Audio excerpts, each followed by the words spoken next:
రాజు అర్జున్ ఒక తెలివైన రాజు. తను ఒక విస్తారమైన రాజ్యాన్ని పాలించాడు. కానీ అతని కోట చీకటి గంధంతో నిండి ఉండేది. అక్కడ చీకట్లో ఓ దుష్టాత్మ ఉన్నట్లు కథలు వినిపించేవి. అయినప్పటికీ రాజు ధైర్యంగా ఆ దుష్టాత్మను ఎదుర్కొని అసలు నిజాన్ని తెలుసుకోవాలని నిర్ణయించుకున్నాడు. ఒక తుఫాను రాత్రి ఓ వృద్ధ మహిళ కోట గేట్ల వద్ద కనిపించింది.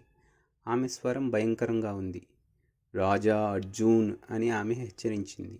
ఈ గోడల లోపల చీకటి నిన్ను కబలిస్తుంది. ఇక్కడ దాచిన ఒక భయంకరమైన రహస్యం ఉంది.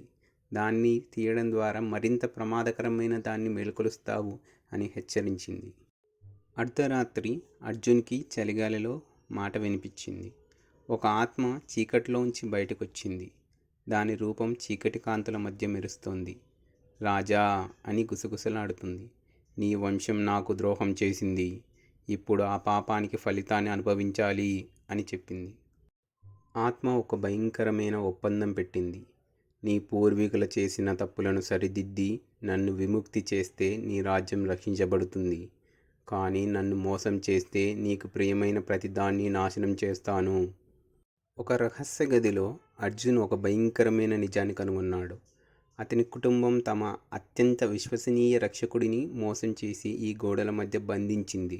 ఆ ఆత్మ కేవలం బాధితుడిదే కాదు, ద్రోహానికి సాక్ష్యం. ఆత్మ కోపంతో రగిలిపోతుండగా కోటలో ఒక కొత్త చీకటి ప్రబలింది. అర్జున్ చర్యల కారణంగా ఒక పురాతన దుశ్శక్తి మేల్కొంది. ఇప్పుడు రాజు ఒక అసాధ్యమైన నిర్ణయం తీసుకోవాలి. తన ఆత్మను త్యాగం చేసి రాజ్యాన్ని రక్షించాలా, లేదా చీకటి వారిని మింగిపోవడానికి అనుమతించాలా? అర్జున్ వేరే మార్గం లేక అంతిమ త్యాగం చేశాడు. అతను తన ఆత్మను చీకటికి అర్పించాడు. కోట యొక్క పురాతన గోడలకి శాశ్వతంగా బంధించాడు. దెయ్యం చూస్తూ ఉండిపోయింది. శాపం ఎత్తివేయబడింది. కానీ భయంకరమైన ఖర్చుతో అతని ఆత్మ చీకట్లో కలిసిపోవడంతో రాజు శరీరం నిర్జీవంగా కూలిపోయింది. కోట తీవ్రంగా కదిలింది మరియు గాలి మండుతున్న భూమి వాసనతో దట్టంగా ఉంది. కొన్ని రోజుల తర్వాత రాజ్యం శాపం సమాప్తమైందని భావించింది. అయితే కొన్ని గాసిపులు మళ్ళీ ప్రారంభమయ్యాయి. కోట శిథిలాలు నిశ్శబ్దంగా ఉన్నప్పటికీ ఒక విచిత్రమైన శక్తి అక్కడ కొనసాగుతూ కనిపించింది. కొంతమంది వాదించారు వారు ఒక రూపాన్ని చూశారని. అది ఒక అజ్ఞాత రూపంలో రాజు శవాన్ని అనుకరించిందని. కానీ ఎవరూ అంచనా వేసేంతగా దానిని దగ్గరగా చూడలేదు.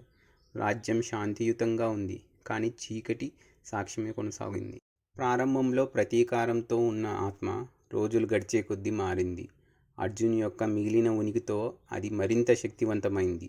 చాలా త్వరలో అది కేవలం ఒక ఆత్మ కాదు, ఆ రాజు ఆత్మను శోషించిన చీకటి శక్తిగా మారింది.